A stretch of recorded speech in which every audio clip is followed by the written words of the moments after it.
I still remember the way my mom's voice cracked that night. "Why can't you just be normal?" she had said, eyes sharp with disappointment. My dad didn't even bother looking at me. He just shook his head, muttering, "We raised a failure." Those words stuck with me for years, replaying in my head every time I walked past their office building, the one they built from the ground up, the one they were so proud of, without my help, as they often reminded me. I wasn't the golden child they wanted. They wanted someone who'd join the family business, someone who'd follow in their footsteps, wear the suit, attend the meetings, smile at the right people. But I chose a different path. I wanted to be a musician, to make something of my own, even if it meant struggling. And struggle I did. They watched from a distance, never offering help, only judgment. To them, I was wasting time, throwing away opportunity, proving them right every time I failed to land a good gig or struggled to pay rent. But here's the thing about life. It's unpredictable. One night, as I was finishing up a small show at a local cafe, my phone rang. I almost didn't pick up when I saw my dad's name flash on the screen. He never called me, but something told me to answer.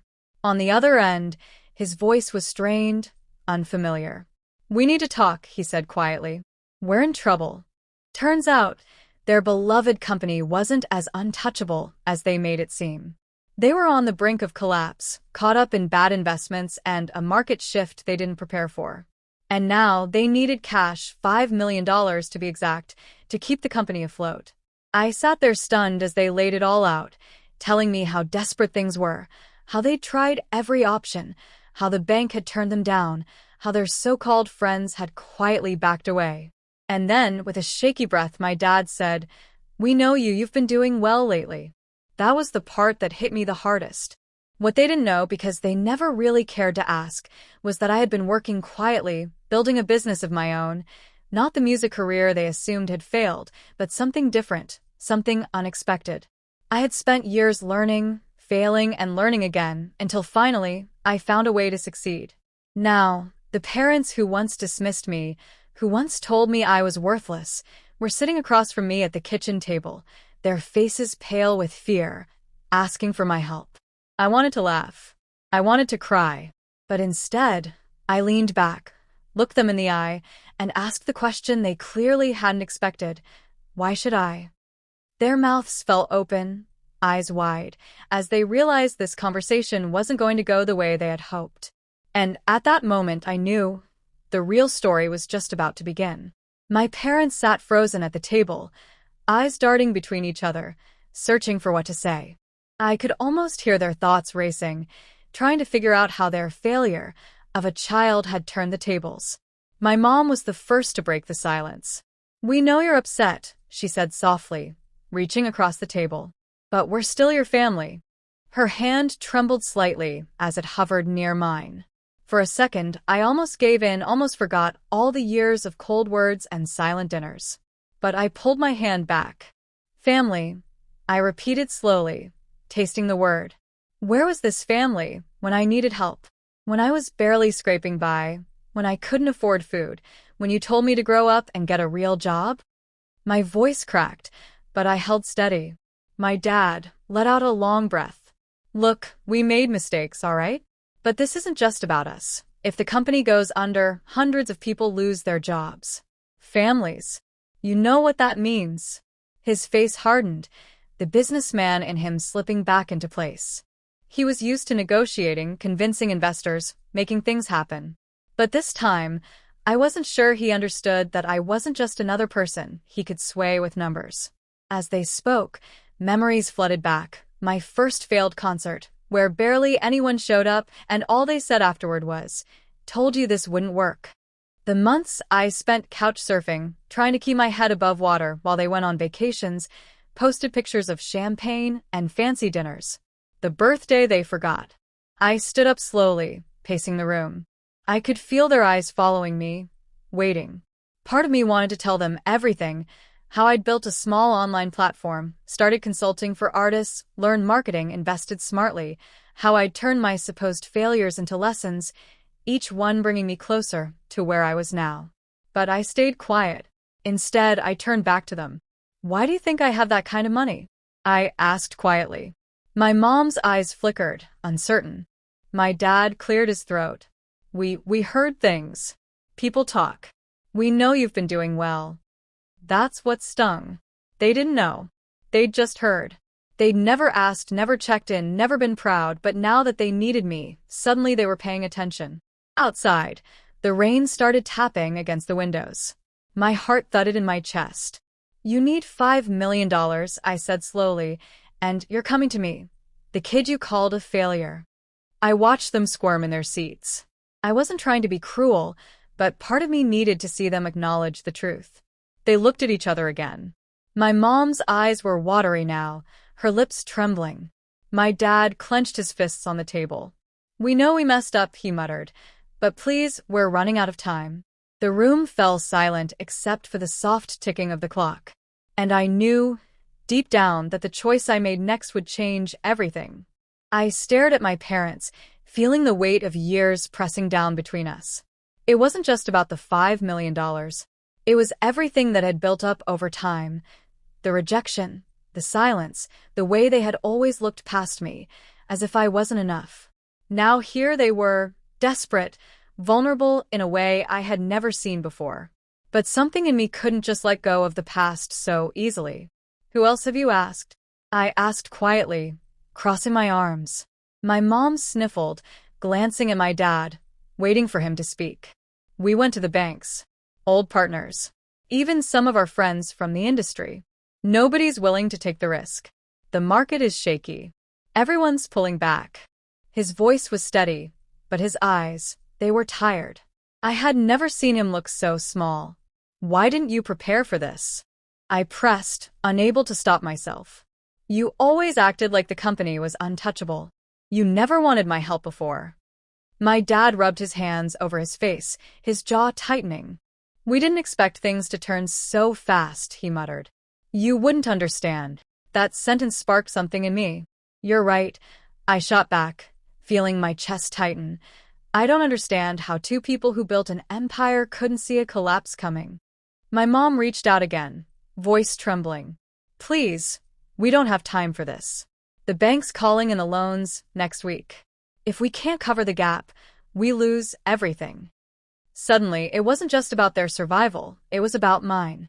Because if they went under, the family name, the reputation, the connections, all of it would drag me down too, whether I wanted it or not.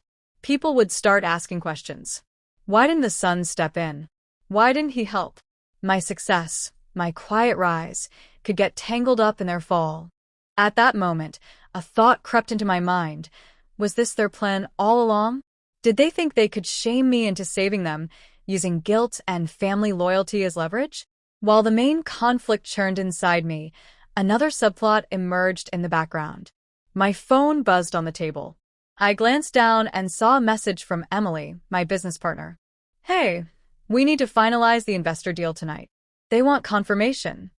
Emily didn't know I was here, facing this. She didn't know that the deal we were closing, a deal worth millions, was the reason my parents had come crawling to me in the first place. Word had gotten out. People were starting to talk. I felt torn between two worlds, the one I had built with my own hands and the one I had been born into but never fully belonged to. My dad cleared his throat. We raised you, gave you everything. We just need this one thing from you. One chance. But deep down, I wondered, was this about saving them, or was it finally my turn to choose myself? I could feel the air in the room growing heavier, like the walls were closing in. My dad's eyes locked onto mine, hard and pleading all at once, while my mom clutched her hands together so tightly her knuckles turned white. My phone buzzed again, another message from Emily flashing on the screen. She was waiting for my confirmation on the biggest deal of my life, a deal that would officially seal me as the success they never believed I'd become.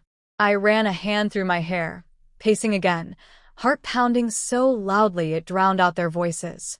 They were still talking, still explaining, still trying to convince me, throwing out promises, apologies, even hints of regret. But I barely heard any of it.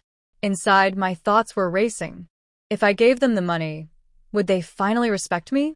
Or would they just see me as a tool, someone they could run to whenever they messed up? If I didn't help, Could I live with the guilt of watching their company fall, watching them lose everything, even if part of me believed they deserved the fall? I stopped by the window, staring out at the city lights. Somewhere out there, people were celebrating, making deals, living their lives. And here I was, stuck between a family that only remembered me when they needed saving and a future that was finally mine. I don't know if I can trust you, I whispered, more to myself than to them. My dad's voice cracked for the first time. Please, son. We can fix this. We just need your help. I turned slowly, looking at them, really looking. My mom, with her trembling hands, the woman who had once said music was a waste of time. My dad, the man who had laughed when I told him I wanted to build something of my own. They looked so small now, so desperate. Suddenly, a memory hit me like a punch. The night I left home. The last fight we had, when I'd sworn I would make it without them. I remembered the anger, the pain, the way I'd promised myself never to come crawling back. And yet, here they were, sitting in front of me, waiting. I clenched my fists, trying to steady my breath. Outside, thunder rumbled, low and distant. My phone buzzed again. Emily's name. My future calling. If I help you, I said slowly, voice shaking, I want to know what happens after. Do I become part of this family again? Or do I go back to being the failure when things get better? Neither of them spoke. My dad's jaw tightened. My mom looked away, eyes glistening. The room fell into a thick, tense silence. And in that moment I realized no matter what choice I made, nothing would ever be the same again. Just as I opened my mouth to speak, ready to lay down my conditions, the front door burst open. I jerked back, heart pounding, as Emily rushed inside, breathless and wide-eyed. We need to talk. Now. My parents both froze, confused by the sudden intrusion. Emily didn't even glance at them, her eyes locked on me, panic flickering behind them. I'm sorry to barge in, but you need to hear this before you make any decisions. I quickly moved toward her, lowering my voice. Emily, what are you doing here? She pulled me aside, her hands shaking as she fumbled to pull up something on her phone. The investors, they're not who we thought they were. I just got off a call with one of my old contacts. This deal, it's a setup. My stomach dropped. What do you mean, a setup? I whispered, glancing nervously at my parents, who were now watching us closely. Emily took a deep breath. The investors were never interested in backing us. They're working with another company, and they're trying to undercut you. If you sign tonight, you'll lose everything. They'll pull out at the last minute, crash the valuation, and the business will tank. For a moment, the room spun. Here I was, about to make a life-altering decision, help my parents or protect my own company, and suddenly, the choice wasn't just about family loyalty or personal pride. Now, the stakes had doubled. If I helped my parents, I'd be risking my company's survival. If I didn't, I'd still be walking into a trap that could destroy everything I had built. Emily's voice dropped to a whisper. You can't sign anything tonight. We need to pull back and reassess. But if word gets out that we're backing out, the investors will spread rumors. It could scare off future partners. My hands trembled slightly as I rubbed my temples. I turned slowly to face my parents again. They were still sitting, eyes darting between me and Emily, clearly sensing something had changed, but not sure what. What's going on? My dad asked, suspicion creeping into his tone. I took a shaky breath. There's more at risk here than just your company, I said quietly. If I help you, I might lose everything I've worked for. My mom's face crumpled. But we're your family. Emily stepped forward, her voice firm but calm. With all due respect, this isn't just about family. This is about survival, his survival. I looked between the three of them, feeling the pressure crush down on me from all sides. And then the final blow came. Emily glanced at her phone again and swallowed hard. There's one more thing. I just found out. The company trying to sabotage us, it's one of your father's old rivals. Someone he burned years ago. They've been planning this for a long time. The room fell silent. Suddenly, I realized this wasn't just about saving my parents. It was about surviving a war I didn't even know I was part of. My heart hammered in my chest as I stared at Emily. My father's old rival? How deep did this betrayal go? Who? I asked, my voice barely holding steady. Emily hesitated, glancing at my parents. My dad stiffened, his face pale. My mom covered her mouth with her hand, her eyes wide with sudden realization. It's Martin Delgado, Emily finally said. Your dad's former partner.